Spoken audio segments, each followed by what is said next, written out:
I'm Dr. Phil Stringer. I'm a research tutor as part of the educational psychology group here at University College. My major role is in relation to our continuing professional development programme, the Doctorate in Educational Psychology. I trained here in the late 70s. I'm often asked why or what attracted me to come and work at University College. At the time I came here, I was working full-time in Hampshire as an educational psychologist. At that point I was managing the whole service. I was a principal educational psychologist in Hampshire. But I'd long nurtured an ambition to return to UCL and work here. The programme that I work on mainly, Doctorate in Educational Psychology, started in 1999. We have evolved the programme, and I'm clearly part of that evolution, over the last 18 years now. And I think there's a lot of strength in seeing the evolution of what is a dedicated continuing professional development programme. I think where it matters most is when you consider the range of applicants we get to come on the programme. We have applicants who have been working for a long for as educational psychologists. Their life circumstances have changed. There may be less demands for them at home and indeed in work. We have applicants who are just missed the start of doctoral training on the initial training programme. We have course members who join us who are working for local authorities, increasing numbers who are working privately.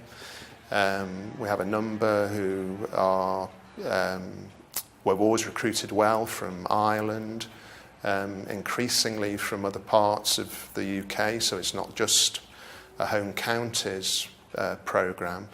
The structure and the content of the programme is set up to facilitate that, and we've certainly welcome overseas applicants. So generally people who've qualified as an educational psychologist in the UK but who for a variety of circumstances are living and working abroad.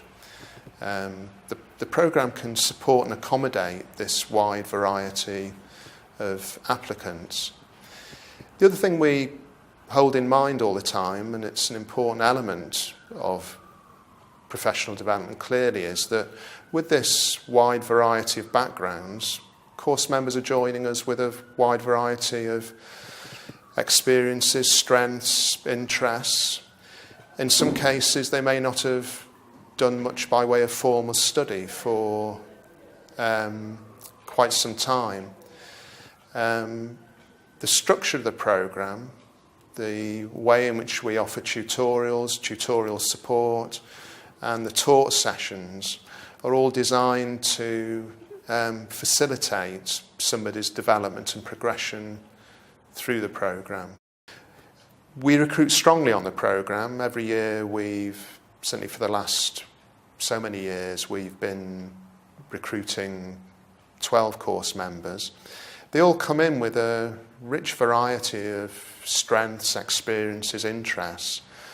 And one of our responsibilities is to both harness that and to extend it, which is why it seems to me to be important to keep emphasising that it is a professional development programme.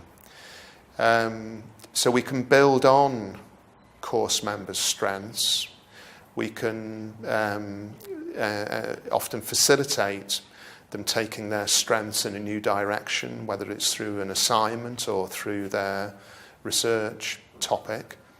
But above all, I think one of the strengths we have is always remembering that there is an individual course member who has their own individual interests, strengths and needs.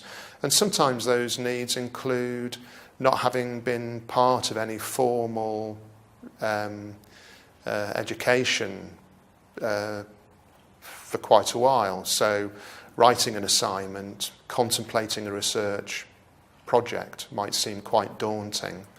And our role as tutors, as well as the rest of the cohort that are course members part of, we do play a valuable supportive role in promoting the idea that it is attainable, that you can achieve things. There's an incredibly strong administrative team here as well, who work so hard to ensure that the programme administration runs smoothly. And it's important not to take those kind of things for granted. And I know that course members value, as much as we do, being able to have some of the administrative aspects dealt with so efficiently and effectively. Kind of takes one whole set of things away that you don't really need to think about because you know they're being done really effectively.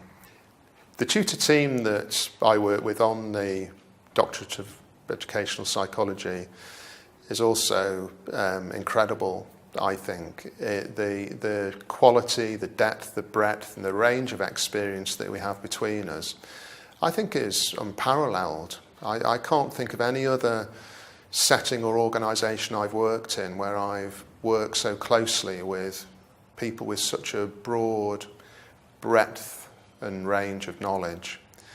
So that's incredible for me. I think the other interesting thing about the programme we offer is the range of research methods and approaches that we encourage and support. And certainly coming here, it was a concern I had, because I know that some aspects of research methods I'm either less interested in or not intuitively drawn towards. And I think it was a surprise when I joined the team here to realise that actually there is such again, it's that broad breadth element that extends to thinking about research methods.